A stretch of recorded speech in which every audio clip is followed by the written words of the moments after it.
Querétaro, profesora adjunta en North Dakota State University. Se ha especializado en ciencia de humedales por más de 15 años con un enfoque especial en ecología, genética del paisaje y distribución de plantas acuáticas.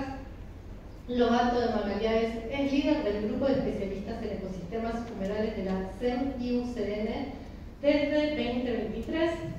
Fue presidenta del capítulo internacional de la Society of Wetland Scientists por 6 años, del 2019 al 2025, reconocida por el Sistema Nacional de Científicos en México, certificada como profesional científica de humedales. Lobato de Magallanes ha recibido diversas distinciones como la medalla José Mariano Mocinho por la Sociedad Botánica de México, la medalla de mérito académico por la UAC-SWS International Fellow Award, Presidential Service Award, Wetland Ambassador y más recientemente el Springer Nature Editor of Distinction Award 2025. Lobato de Magallanes es miembro editorial de la serie internacional de libros Wetland, Ecology Management and Conservation, editora asociada de las revistas científicas Wetlands, Aquatic Botany y NZ Marine and Freshwater Research. Fundadora y editora principal de la colección Humedales del Fondo Editorial UAQ, siendo también autora de diversos libros, incluidos el World Atlas of Freshwater Macrophytes, editado en 5 volúmenes.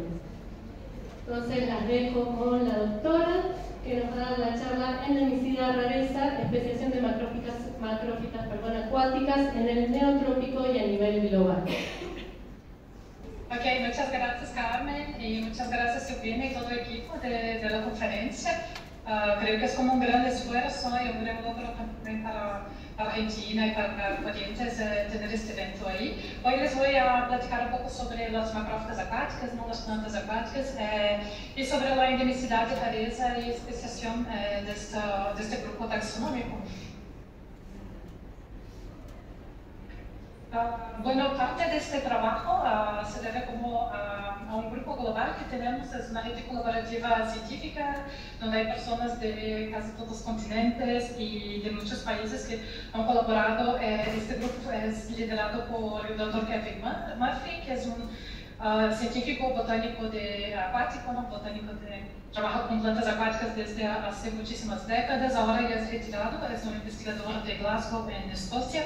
Y a partir de 2017, después de su retiro, ha empezado a liderar estas cuestiones globales, ¿no? Con relación a macroecología enfocado a las macrófitas acuáticas. Entonces, a partir de 2019, solo para dar un contexto, empezó a trabajar con este grupo y muy intensamente en los últimos 5 o 6 años hemos tenido varias publicaciones y entre ellas es esta de Global Hotspots of Endemicity, Rarity and Speciation of Aquatic Macrophytes, que es lo que les presento en la plática de hoy. Bueno, sobre el contenido que vamos a hablar, primero hay una breve definición de qué son las macrófitas acuáticas, cuál es la diversidad de especies y ecosistemas de humedales, por qué trabajar con puntos críticos de intensidad, de rareza y especiación, algunas conclusiones finales y perspectivas futuras para el estudio de la biodiversidad de las macrófitas acuáticas. Cuando hablamos de macrófitas acuáticas, pueden venir en su mente diversas maneras de definirlas, ¿no? Entonces, dependiendo del científico, del grupo de científicos o del país, inclusive, se puede tener diferentes definiciones para qué se considera una planta acuática o no. Esto es muy importante porque esto puede liderar en diferentes números, ¿no? Totales de familias, género, especies que se pueden tener en cada región, ¿no? Entonces, algunos científicos pueden incluir definiciones que pueden ir desde plantas acuáticas hasta plantas que son semiacuáticas, anfibias, tolerantes, plantas de humedales, etc., dependiendo de la terminología que se utiliza. Acá en este estudio, en casi todo el trabajo que hacemos en este grupo colaborativo de investigación, utilizamos la definición que es definida por Chambers y colaboradores y por Murphy y colaboradores, que básicamente define esa asociación de la planta con el agua, ¿no? Entonces son plantas conocidas también como verdaderas macrófitas. Son plantas que dependen del agua para todo su ciclo de vida o para una gran parte, o para una parte importante para completar su ciclo reproductivo. Y específicamente en este trabajo, y gran parte de todo que trabajamos en este grupo, son con plantas acuáticas, macrófitas acuáticas de agua dulce, ¿no? Entonces pueden ocurrir a veces en cuerpos de agua que pueden estar salobres continentales, pero no cuerpos de agua asociados al mar, cuerpos de agua o estuarinos.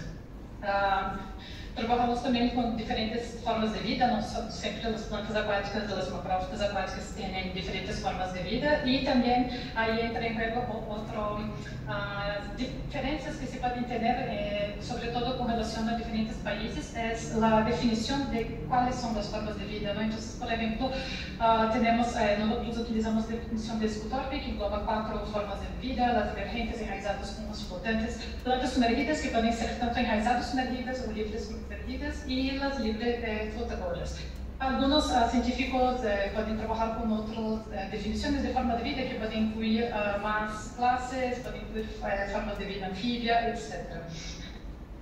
Esto es bastante importante porque esto también apoya a entender bien, porque muchas veces los números no pueden bater de un estudio a otro, de una región a otra, y también una cierta confusión también con relación a cuando se quiere unir las bases de datos de diferentes localidades, no sean de regiones dentro del mismo país o entre países o hasta entre continentes. Entonces, entender bien esas definiciones es como un paso inicial cuando se estudian las plantas acuáticas, los macrófitas. Otro punto interesante es con relación a la diversidad, ¿no? Entonces sabemos que hay muchísimas especies de plantas acuáticas, de macrófitas alrededor del mundo. Dentro de las definiciones que les comenté, en nuestros estudios consideramos el total de 3.571 especies hasta la fecha. Esto es un trabajo que continuamente se revisa, ¿no? Entonces hay muchísimos cambios taxonómicos, hay especies que pueden cambiar su nombre, su posición taxonómica. También hay nuevos registros de especies, hay descripción de nuevas especies, hay también registros de especies que no habían sido registradas, observadas en ciertas localidades en el mundo. Entonces, por eso es una base que es en continua actualización, ¿no? Entonces, por ejemplo, si ven el artículo de este estudio, que es Murphy, colaborador que trae por la primera vez este listado, el número ya va a ser como diferente de lo que traemos en el Atlas Global de las Macrófitas Acuáticas, ¿no? Que es una serie en 5 volúmenes, y ahora estamos finalizando el 3º volumen. Entonces, cuando hablamos de diversidad, es interesante también entender algunos aspectos de cómo es de la diversidad alrededor del mundo, ¿no? Entonces, hay una gran concentración tanto de número de especies como también de la riqueza, ¿no? Número de especies como también de endemismos de macrófitas acuáticas en la región del trópico, donde estamos nosotros, ¿no? Entonces, es una región en el mundo extremadamente importante para el estudio de las plantas acuáticas, de las macrófitas. También tenemos como muchísimas familias, ¿no? Son más de 90 familias de macrófitas, más de 170 géneros de macrófitas alrededor del mundo. Sin embargo, hay una cierta tendencia de algunas familias a tener muchísimo más número de especies, ¿no? Entonces hay 12 familias que son como las dominantes tanto en número de especies como en número de género entre las macrófitas, ¿no? Entonces algunas de estas 12 familias principales en el mundo son exclusivamente acuáticas, como Podestomapsi, por ejemplo, que es también particularmente importante para la región del Neotrópico. Sin embargo, hay otras familias como Basis y Perácea, donde tenemos tanto representantes de especies que son acuáticas, verdaderas acuáticas, y también especies que son totalmente terrestres. Es imposible hablar de plantas acuáticas sin hablar de humedales, ¿no? Porque las plantas acuáticas, las macrófitas, son un componente esencial de los ecosistemas de humedales, y entonces tenemos también una gran variedad de tipos de humedales, ¿no? Entonces, cuando hablamos de humedales, embora siempre dentro del concepto de ecosistemas, va a englobar una infinidad de tipos de ecosistemas, ¿no? Entonces, entre ellos, podemos tener como una gran división en el tipo de ecosistema que es formado por su asociación como de dónde viene el agua, ¿no? Entonces hay sistemas que pueden tener agua, la principal fuente de agua meteórica, otros que tienen la principal fuente de agua subterránea o agua superficial. Entonces tanto de dónde viene el agua como el régimen del agua, ¿no? Entonces esta fluctuación del agua, como por ejemplo en la región donde ustedes están, que tiene una gran influencia en esta variación de cursos de agua, esto te va a conferir como diferentes tipos de humedades, ¿no? Porque hay humedades que pueden ser permanentes, humedades que pueden ser temporales, no pueden secarse completamente en una época del año, humedades como las planicies inundables que pueden tener esta gran influencia de pulsos de agua. La biología, los tipos del suelo también pueden influenciar mucho en cómo se conforman estos tipos de humedades. Y obviamente, junto con el clima, esto todo te va a confluir en la vegetación acuática, ¿no? Entonces, los tipos de especies, las plantas que van a ocurrir en estos humedales van a variar de acuerdo con toda esta gran variedad de tipos de humedales que tenemos. Entonces, el componente de las plantas acuáticas es uno de los principales, ¿no? Dentro del estudio también de ecosistemas de humedales, y es importante entender esas variaciones para entender también la diversidad de plantas acuáticas que tenemos en el mundo. Solo para traer algunos ejemplos de humedales, casi todos los humedales son muy importantes para albergar una gran diversidad de vida silvestre y especies migratorias. Aquí les traigo el ejemplo del Pantanal, que está bastante cercano también, que es un humedal, una de las mayores áreas inundables en el mundo y que es extremadamente importante para aves migratorias.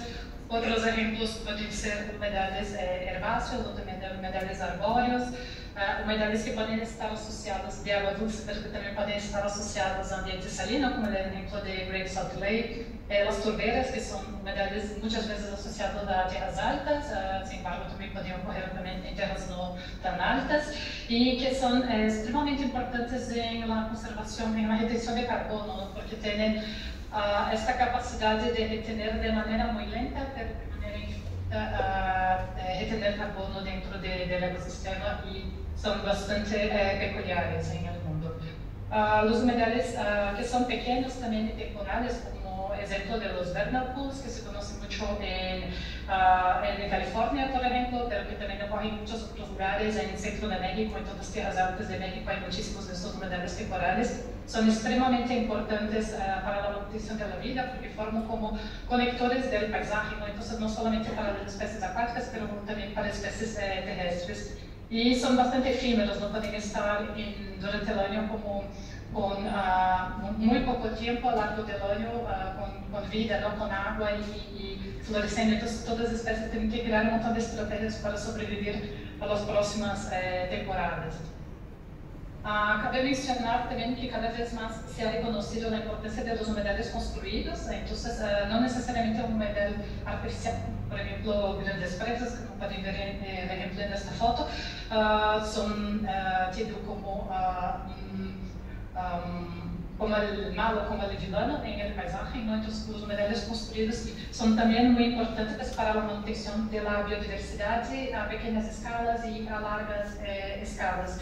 Y cada vez más también se ha reconocido la importancia de humedales urbanos, no sean construidos o sean humedales naturales manejados, también son muy importantes para la manutención de la biodiversidad y son claves sobre todo en la educación de la población sobre la importancia de los humedales, la importancia de las plantas acuáticas, etc.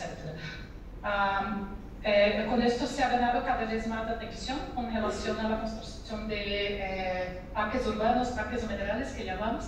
Entonces esto es algo aún tal vez más reciente en Sudamérica, sin embargo en Asia esto está ampliamente difundido, sobre todo en grandes urbes en China, en Taiwán, donde está esta foto. Bueno, pero yendo más a fondo en el punto principal de esta plática de hoy, primero también hay que definir qué es un hotspot, ¿no? Es uno de los principales puntos que tenemos de este artículo, ¿no? Que publicamos, los hotspots de densidad, rareza y especiación. Entonces, cuando escuchamos esta palabra, obviamente creo que viene a mente de todos, al menos de todos los biólogos, botánicos y personas que trabajan con plantas acuáticas, el estudio de Gainer y colaboradores de 2000, donde se ha definido los principales hotspots de biodiversidad en el mundo. Entre ellos tenemos contemplado también varios en Sudamérica. Este concepto de hotspot, sin embargo, no es oriundo de la biología ni de la ecología, ¿no? Entonces, es un concepto que fue utilizado en otros áreas, basicamente ele significa uma área de um interesse usual, atividades ou popularidades, ¿no? Entonces también es una palabra que es bastante utilizada en geología, como los puntos calientes en el mundo, básicamente como puntos donde puedes tener como una floración del manto, ¿no? Con lava, etc.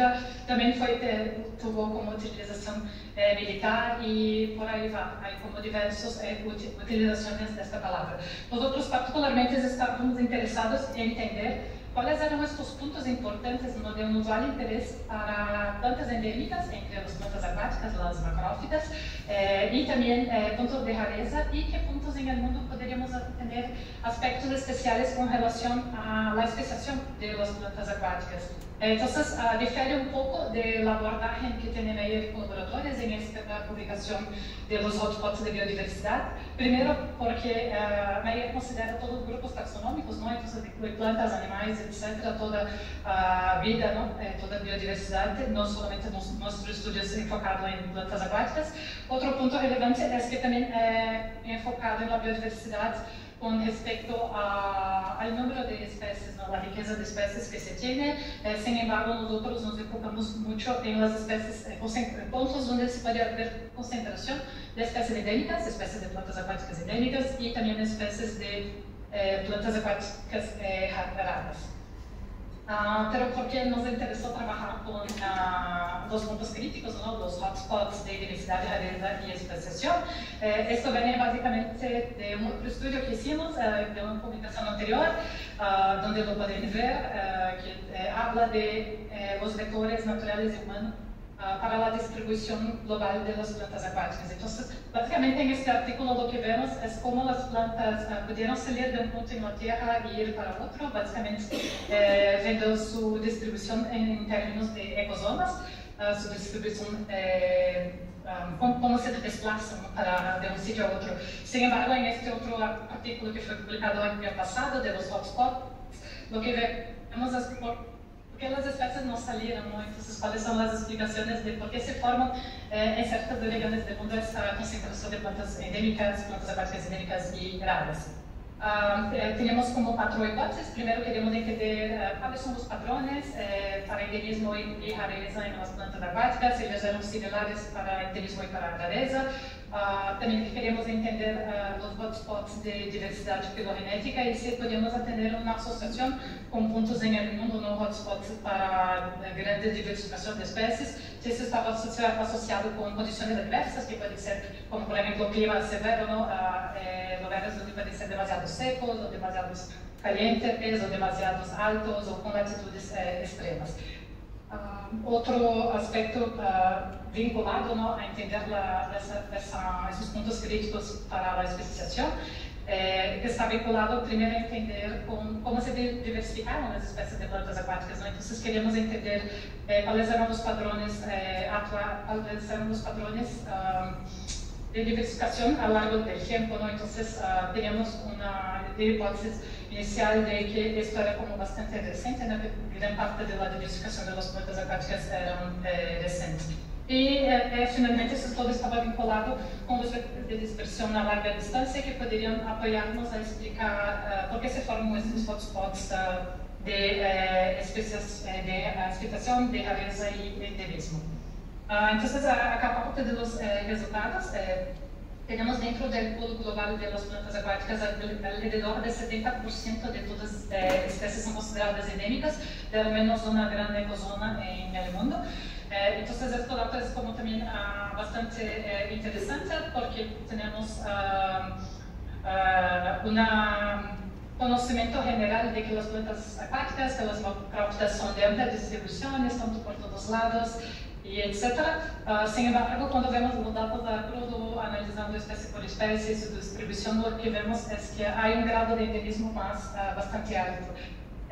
Algunas, acá en este mapa, lo que pueden ver son como las zonas en el mundo donde hay el mayor número de especies endémicas,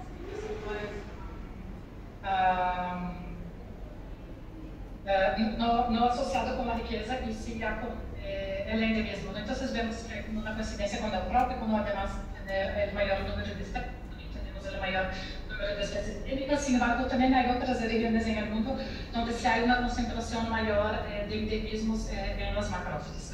Hay algunas familias, como pueden ver en la gráfica abajo, donde tienen como un mayor número de especies endémicas, entonces hay también una tendencia de algunas familias de tener más endemismo, como es el caso de la familia Podesitomácea, que tiene muchísimos endemismos, como es el caso de también Siderácea, Arácea y Ereucaliácea y algunas otras familias.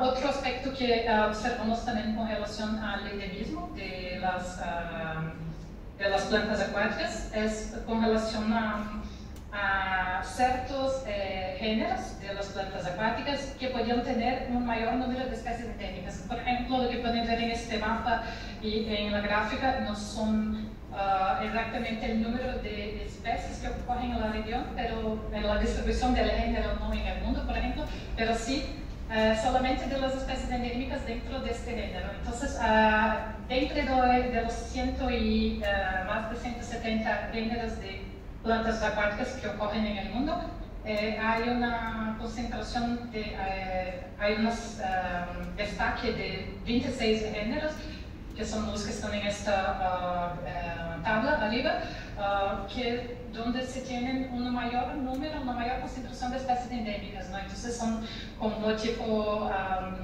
géneros destacados para endemismo. Entonces, por ejemplo, como ven en este mapa para Calitrich, ahí no es como la distribución toda del género Calitrich en el mundo, y sí la concentración de donde hay mayor número de especies endémicas, ¿no? Entonces, lo que observamos es que algunos de estos géneros donde tenemos una gran concentración en puntos específicos en el mundo, para endemismo, tienen como una distribución más restringida, ¿no? Como pueden tener para Calitrichi en el Paleártico, en Europa, o como pueden tener el ejemplo de linfoides, donde tenemos una mayor concentración de especies endémicas, en particular en Australia.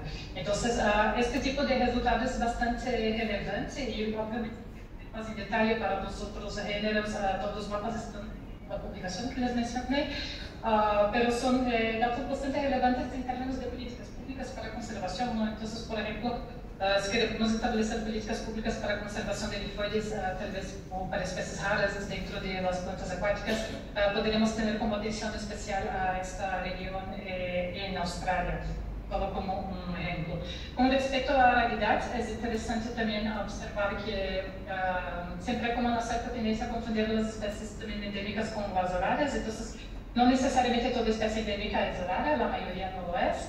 Gran parte no es, pero y nem toda planta rara puede ser endémica, embora una planta rara puede ser también endémica, ¿no? Entonces, el concepto de raridad que utilizamos acá y que nos va a englobar también más do que 50% de todas las macrófitas acuáticas en el mundo, son consideradas como raras y una gran porcentaje también es considerada como muy rara. Aquí lo que consideramos como rara o muy rara es con relación a su distribución en términos de kilómetros cuadrados en la superficie de la Tierra, ¿no? Dentro de la superficie de agua que tenemos en la Tierra, básicamente de los humedales continentales que podemos tener en el globo.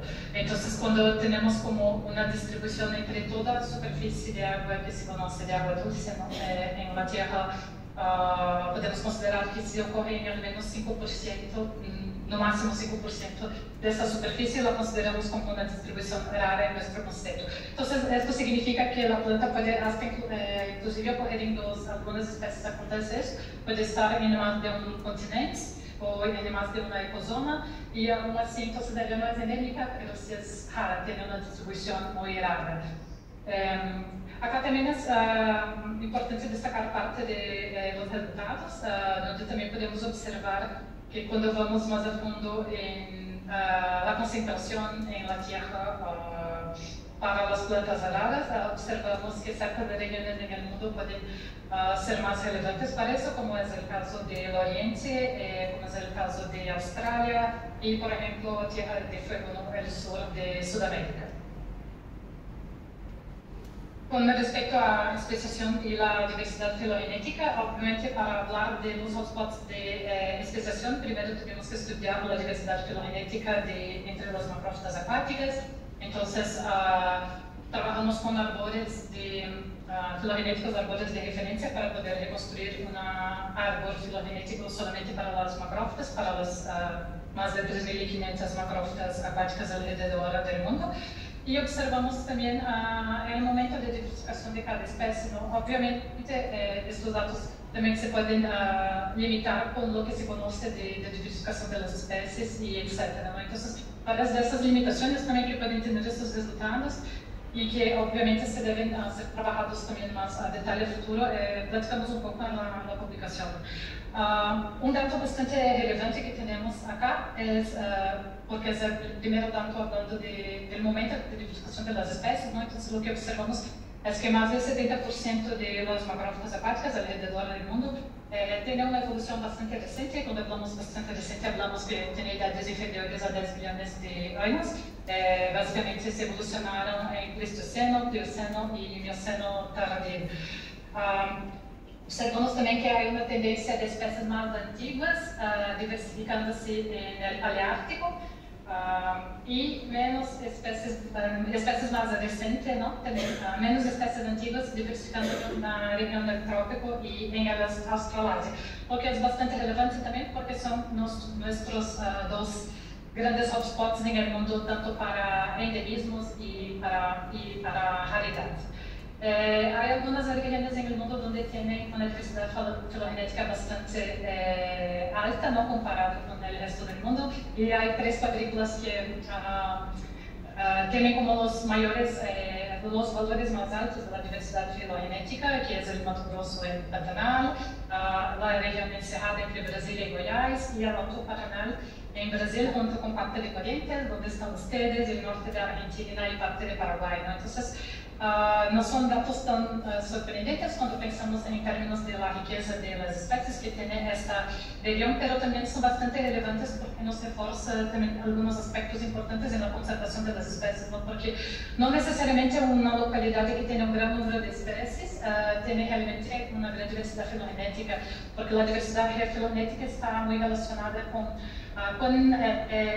dentro de un árbol filogenético, cuán separadas, ¿no? Cuán diversas están esas especies dentro de este árbol. Entonces, muchas veces, algunos lugares pueden tener una gran riqueza, pero estas especies están muy aparentadas entre sí, lo que nos va confiriendo una diversidad filogenética alta comparado con otros lugares donde tienes como mayor diversificación taxonómica en el asemblaje de especies que se encuentran. Otros aspectos importantes con relación a hotspots de especiación, donde observamos algunas de las métricas de la diversidad filogenética, como el PD, MIPD y MITD. Observamos que estas métricas son predominantemente negativas, y esto nos demuestra que hay una fuerte agrupación filogenética con especies estéticamente mencionadas que comparten el mismo sitio. Un aspecto interesante de observar esto es cuán abierta o cerrada está esta filogenia, ¿no? Lo que decimos como la formación de clusters o overspecies. Entonces, cuando observamos esta variación de cuán abierta o cerrada es la filogenia, podemos también, en general, las macrófitas ella es más cerrada, ¿no? Entonces, lo que les mencioné anteriormente, tienen como esta tendencia de estar más relacionadas entre sí las especies.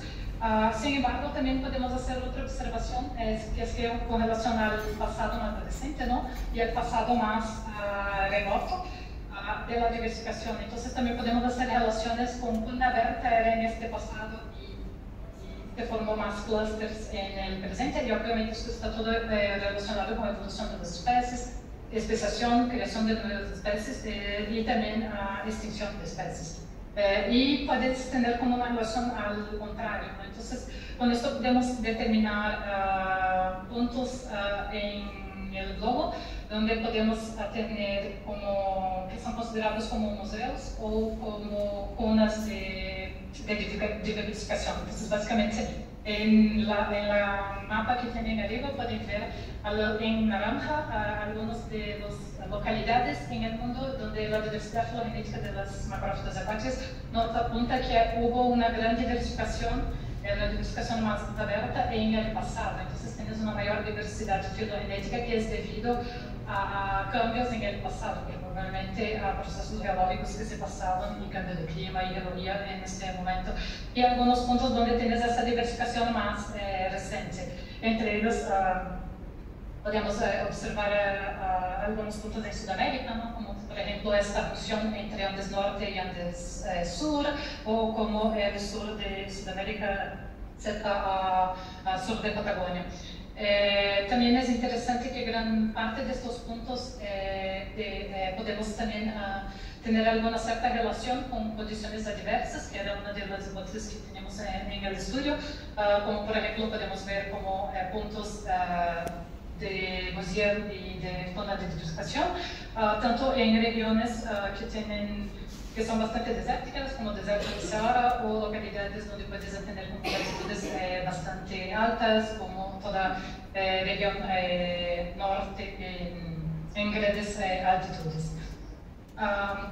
Otro aspecto que observamos también con relación a correlación de las ocurrencia tanto de endemismo como de rareza entre las especies acuáticas. Comparamos estos datos con diferentes variables para ver qué variables podían indicarnos estar correlacionadas, ¿no? con este gran boom de especies endémicas o especies raras. Entonces trabajamos con 9 variables, que son 4 variables geográficas, 9 variables climáticas de clima actual, también de clima pasado, y algunas variables adicionales como vectores de dispersión, entre ellos uno de los vectores que es la presencia de aves acuáticas que pueden estar trabajando con zooplankton para la dispersión de esas semillas. Y fuertemente trabajan los resultados de VLT, que es un Study Hybrid Tree Analysis, es un tipo de análisis como bastante robustos para trabajar con análisis multivariados o con gran conjunto de datos. Nos ha apuntado que tanto para la ocurrencia de endemismos como de rarezas, la falta del vector de dispersión BERT, que llamamos en el estudio, que es vinculado con la presencia de aves que son conocidas por serem efectivas en la distribución de especies de semillas y propágulos de plantas acuáticas. Entonces, tenés como esta relación negativa, básicamente la ausencia de las especies que quedan raras y endémicas por la falta de vectores, por la falta de alguien que la trasplante de un sitio a otro, mucho más do que relacionado realmente con otros aspectos. Algunas conclusiones que tenemos de este estudio, bueno, primero que fue el primer estudio en delinear puntos críticos globales de endemicidad, rareza y especiación entre las especies de macrófitas acuáticas, entonces es bastante relevante también como una primera aproximación en este aspecto. Destacamos la región del Neotrópico como de suma importancia para puntos críticos de endemicidad y también para la mayor número de especies presentes entre todas las ecozonas en el mundo. Australasia y también Oriente, pero en particular Australasia, se destaca como uno de los regiones en el mundo con principales puntos críticos para especies raras entre las macrófitas. Con relación a nuestra hipótesis 1, la aceptamos, ¿no? Entonces hay cierta similitud entre los patrones de presencia de las especies endémicas y raras entre las macrófitas, aunque existen como algunas diferencias, vemos como bastante congruencia también en estos patrones. Con relación a la endemicidad, 16 de las 92 familias de las macrófitas acuáticas presentan gran concentración de especies que son endémicas en el mundo. En particular se destacan el Tracia, que tiene 2 focos de endemicidad genética global, 2 géneros que son considerados también como géneros endémicos, con gran número de especies endémicas. Ciperácea y Podestomácea también son familias bastante relevantes cuando hablamos de concentración de especies endémicas en el mundo. Con relación a la endemicidad a nivel genérico, 26 de los 453 géneros de macrófitas acuáticas son consideradas plantas. Son considerados géneros que tienen gran concentración de especies endémicas y serán muy relevantes para la protección o estudio también de endemicidad. Con relación a nuestra hipótesis 2, la aceptamos de una manera provisoria, embora observamos algunas relaciones con puntos importantes para la diversidad filogenética, con relación a lugares donde tienen condiciones adversas, ¿no? Como les había mencionado, que pueden ser condiciones adversas como alta altitud, alta latitud, climas demasiado secos o temperaturas demasiado altas. Hay una tendencia a esto, pero sin embargo hay que profundizar muchísimo más en este estudio de la relación filogenética con la evolución de las especies y también con la diversidad y ocurrencia de las macrófitas acuáticas. La hipótesis 3 fue ampliamente aceptada, ¿no? Entonces tenemos una tendencia muy clara de que los patrones actuales de distribución de las macrófitas son muy concentrados al pasado reciente, ¿no? A 10 millones de años atrás, y están probablemente asociados a eventos de cambio en el mundo que son bastante recientes. Con relación a nuestra hipótesis 4, la aceptamos. Observamos que la falta de los vectores naturales de dispersión de largo alcance, ¿no? Aquí hablamos de esta dispersión entre las grandes ecozonas en el mundo, no la microdispersión a nivel local, como por ejemplo la zocolia mediada borealis, nos denota ser como uno de los principales factores que puede explicar la ocurrencia tanto de los hotspots de endemismos como de raridad, la ocurrencia, ¿no? De estas especies endémicas y raras. Seguido, obviamente, de los factores geográficos y climáticos. Con respecto a algunas perspectivas futuras que se pueden tener para el estudio de la biodiversidad tanto de los ecosistemas de agua dulce como la investigación enfocada en las macrófitas acuáticas, tenemos algunos aspectos bastante relevantes, ¿no? Y que nos va muchísimo a favor ahora. El primero es que la conservación de la biodiversidad de agua dulce hoy es una prioridad a nivel global, ¿no? Entonces hay muchísimas políticas que se están trabajando a nivel global y también a nivel nacional en diversos de los países, y probablemente eso se va a reflejar para más políticas de conservación de biodiversidad de agua dulce a niveles locales, no estatales, regionales, municipales, etc., para la conservación de la biodiversidad de agua dulce. Y ahí las plantas acuáticas, las macrófitas, juegan un rol bastante destacado en esta conservación.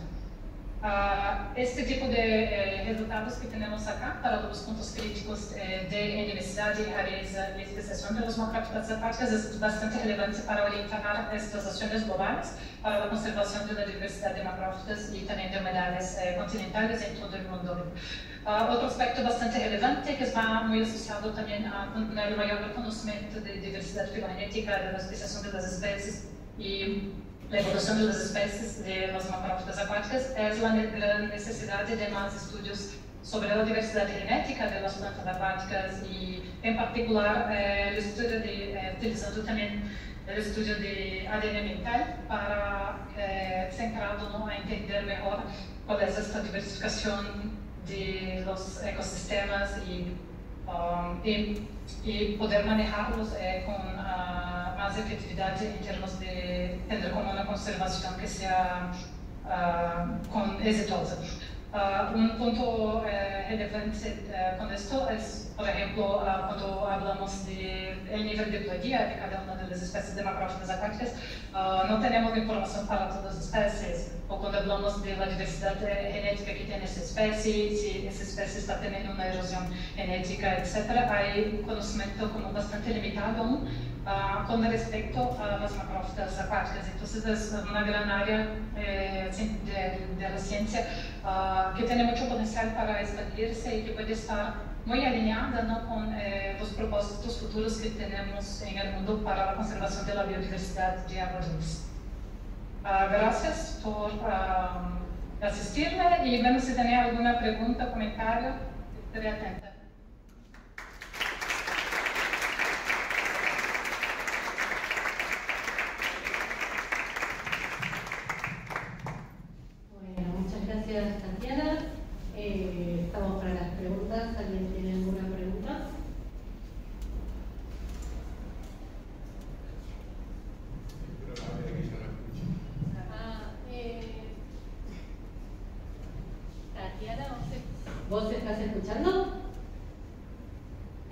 ¿Sí escuchas?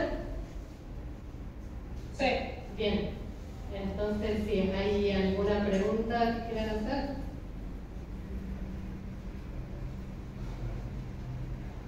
Acá. Hola, buenas tardes, perdón. Estaba atrás y no quería dejar de hacer una pregunta. Bueno, te agradezco mucho la charla, la conferencia, fue muy interesante, en particular por las macrófitas que tienen toda una características especiales, digamos, para los ambientes acuáticos. Y entonces estos tres puntos que analizaste, la rareza, la especiación y el endemismo, ¿se considera o considera que todos los puntos tienen que ser relevados en los humedales a conservar, o habría alguno más importante que eso?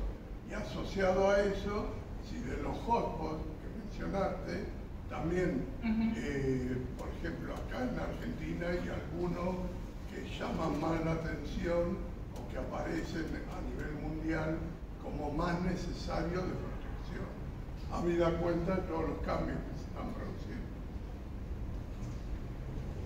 Sí, es una muy buena pregunta. Adicional a estos datos de la presencia de especies endémicas, especies raras, y también a hotspots para especiación de las especies. Otro factor que va a jugar bastante importancia también, particularmente en la definición de políticas públicas para conservación, es cuán en peligro está el ecosistema en sí, ¿no? Entonces, pueden tener humedales que tienen una importancia extrema y ya están prácticamente todos deteriorados, ¿no? Entonces, si no tienes como una acción de conservación como urgente en proteger este sitio, puedes tener como pérdidas que tal vez no se puede regresar en la humanidad, sino como la propia extinción de especies que pueden tener como distribución bastante rara. Entonces es como un aspecto bastante importante en llevar en consideración, ¿no?, cuán en riesgo está el sistema o cuán conservado él está. Otro punto importante es que muchas veces se trabaja como especies, el concepto de especie bandera, ¿no?, que es como una especie principal que se va a destacar en el ambiente, o una especie paraguas, que es una especie que considerarse conservar esa especie, puede considerar la protección de otras especies. Esto se ha evolucionado mucho ya en términos de conservación. Hoy se habla muchísimo más en la conservación del ecosistema, porque se sabe que si no se conserva el ecosistema es imposible conservar una especie. Por eso, no sé si ya lo conocen o ya vieron por ahí, pero hay como una nueva lista que se trabaja, que es la lista roja de ecosistemas. Son conceptos análogos con la lista roja de especies, que es creada por la IUCN y que es ampliamente utilizada por, sobre todo en términos de gobiernos, ¿no?, de todo el mundo, como un criterio importante cuando se va a trabajar una intervención en un ecosistema, como sea tipo la construcción de infraestructura, etc., o se va a determinar áreas que deben ser protegidas. Entonces, hay este concepto ahora de la lista roja de ecosistemas, que es algo que se está trabajando a nivel global, ¿no? Entonces, se ha creado como una tipología que puede hacer una interfaz entre los diferentes países y las diferentes nomenclaturas de cómo se tratan los ecosistemas, para que se empiecen a ranquear dentro del país el nivel de conservación y de riesgo, ¿no?, que tiene cada ecosistema, ¿no? Entonces, esto es como extremadamente importante en esta pregunta que me haces de cómo hacer prioritario, ¿no?, un ecosistema que debe ser conservado, ¿no? Entonces, sabemos que nos urge conservar todo, no tener más intervenciones en la naturaleza y preservar lo que aún nos sobra e intentar restaurar lo que se fue degradado o destruido.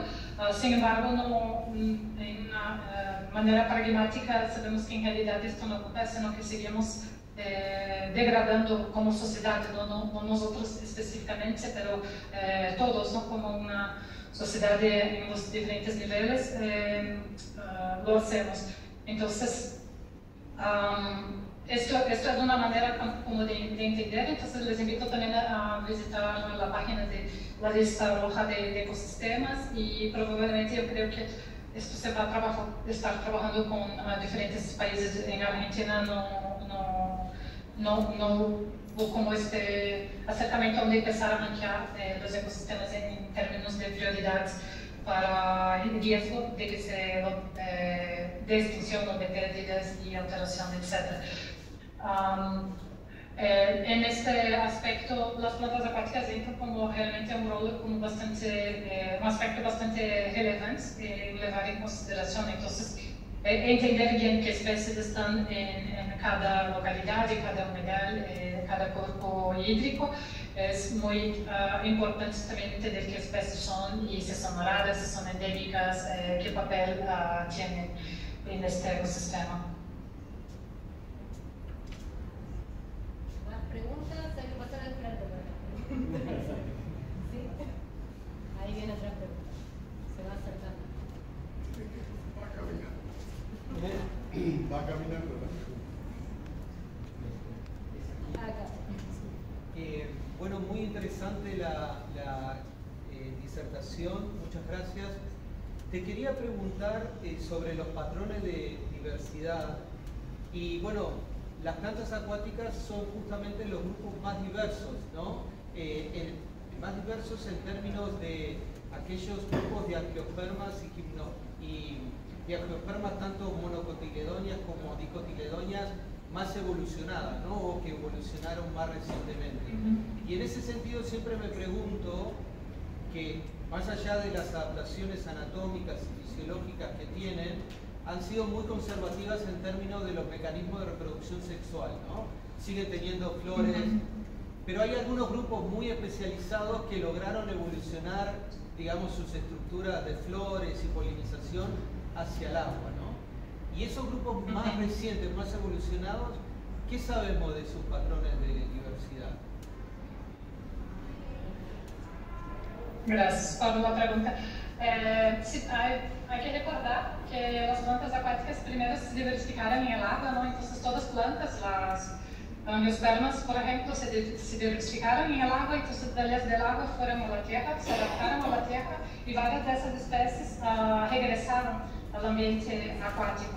Y bueno, como disculpa, no agarré el nombre del señor, como lo ha mencionado ahora, hay algunas especies de plantas acuáticas que pueden ser extremadamente desarrolladas en términos de cómo se pueden reproducir. Un ejemplo clásico son las carináceas, las triloquions, por ejemplo, que pueden tener diferentes tipos de flores, ¿no? Entonces tienen flores en una misma planta, pueden tener flores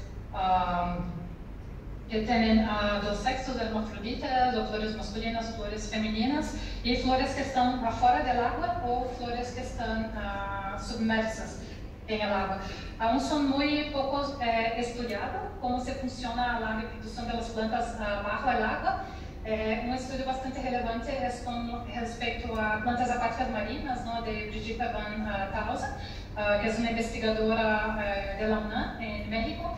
Ha trabajado con un grupo de plantas acuáticas marinas y fue la primera vez que se relató la polinización dentro del agua, hecha por zooplancton. Entonces lo retrataron, tiene un artículo inclusive que es publicado en Nature sobre este tipo de polinización bajo el agua.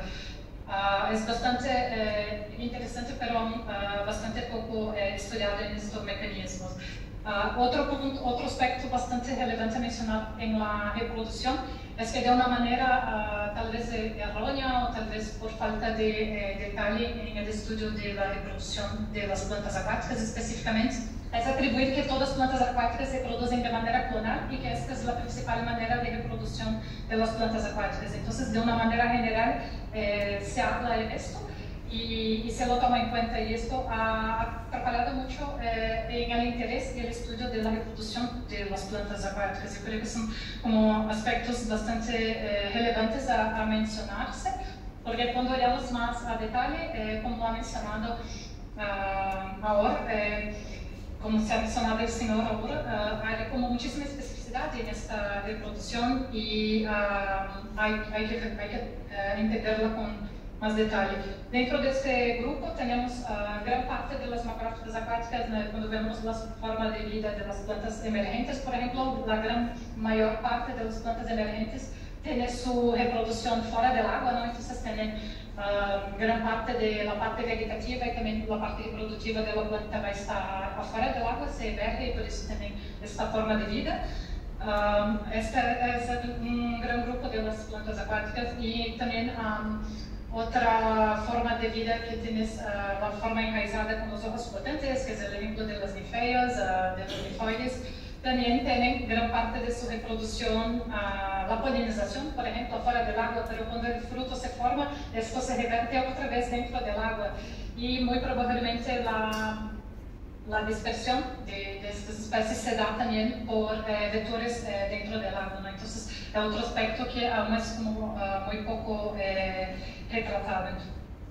Otras de las plantas que obligatoriamente van a tener la reproducción dentro del agua es la forma de vida sumergida, ¿no? Porque son plantas que están todo el tiempo sumergidas o gran parte del tiempo de una manera sumergida, embora algunas especies que en literatura se reporta como sumergida también a veces pueden tener un comportamiento emergente.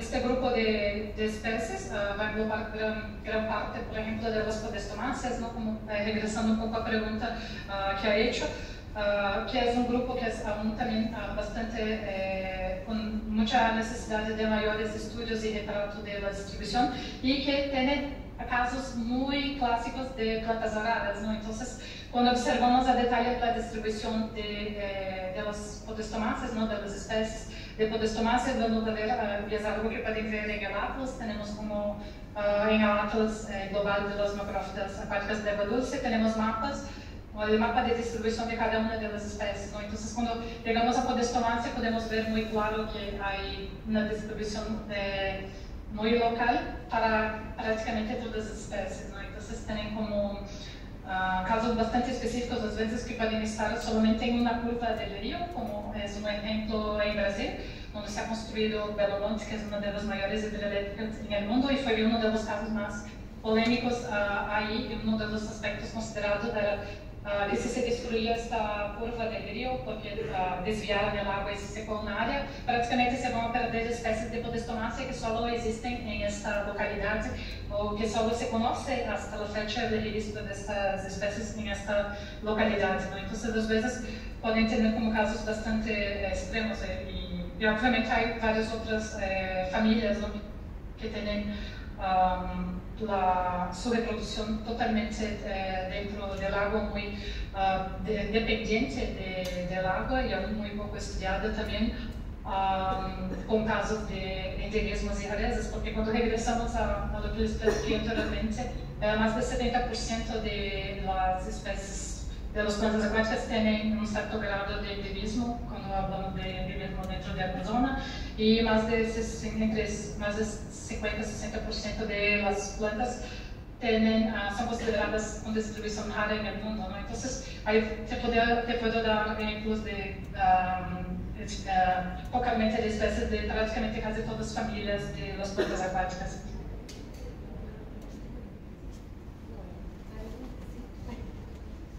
Ahí viene caminando otra pregunta. Hola Tatiana, gracias por la charla, soy Melissa. Hola. Te quería preguntar, probablemente me perdí algo, pero me interesó esto que dijiste, alta diversidad filogenética con alto estrés, o esa relación, ¿no? Que quedó ahí como por terminar de explorar, si podés explicar un poquito más, porque bueno, a priori hubiera pensado al revés, después, no sé, si podés contar un poquito más. Gracias. Sí. Esta buena pregunta, gracias Melissa. Esta pregunta de relacionar la diversidad filogenética, que es cuando una vez que está al largo, ¿no? del asemblaje entre las especies que ocurren en un sitio, con el ambiente adverso, ¿no? Nos viene principalmente del estudio de genética de las plantas acuáticas, ¿no? Entonces casi siempre cuando van a literatura para ver aspectos de genética, sobre todo en particular de la haploidía de las especies, que es un aspecto que a mí me interesa en particular, vemos, siempre he leído artículos que hablan sobre es que los poliploides se desarrollan en lugares diversos, y etcétera, ¿no? Que pueden ser siempre asociados con lugares donde tienes alta altitud o alta latitud, lo que te va a conferir no solo bajas temperaturas, pero también la gran variación de fotoperíodo, ¿no? A lo largo del año, que puede influenciar muchísimo también en la evolución de las especies, etc. Y entonces, trasladando con estas preguntas con relación al estado de haploidía, ¿no? Que también está muy relacionado con la evolución de las especies, nos veio a princípio esta pregunta, si podríamos tener una relación de la diversidad filogenética, ¿no? Cómo se diversificaron las especies en una localidad, con relación a cuán diversa es la vida en esta localidad. La pregunta surge de ahí, ¿no? Entonces, aún es como un estudio, esto fue como una primera vista de este aspecto, ¿no? Entonces, obviamente, yo creo que a futuro hay que trabajar esto más a detalle. Otro aspecto que hay que considerar es que trabajamos todo con cuadrículas de 10 por 10 grados en el mundo, ¿no? Entonces, es un estudio amplio de macroecología, entonces yo creo que es interesante también observarlo en diferentes escalas, ¿no? Tener como una escala más refinada o por regiones para ver estos aspectos. Entonces, por eso, cuando lo platicamos, hablamos como, sí, hay una tendencia y podemos observarlo a través de los datos que tenemos, pero yo creo que hay que refinar muchísimo más estos datos y ver aspectos más en particular. Uno de los estudios que estamos haciendo, inclusive con otros colaboradores también de Argentina, de la región patagónica, es la relación de los traits, como tipo los atributos que tienen las plantas acuáticas, con la relación de la diversificación filogenética con las localidades, ¿no? Entonces yo creo que va a avanzar un poco más en detalle más fino con aspectos relacionados con la diversidad filogenética. Pero sí, pero es un campo que yo creo que se puede explorar muchísimo más. Bueno, no sé si queda alguna pregunta más o vamos cerrando. Bueno, muchas gracias Tatiana por la conferencia.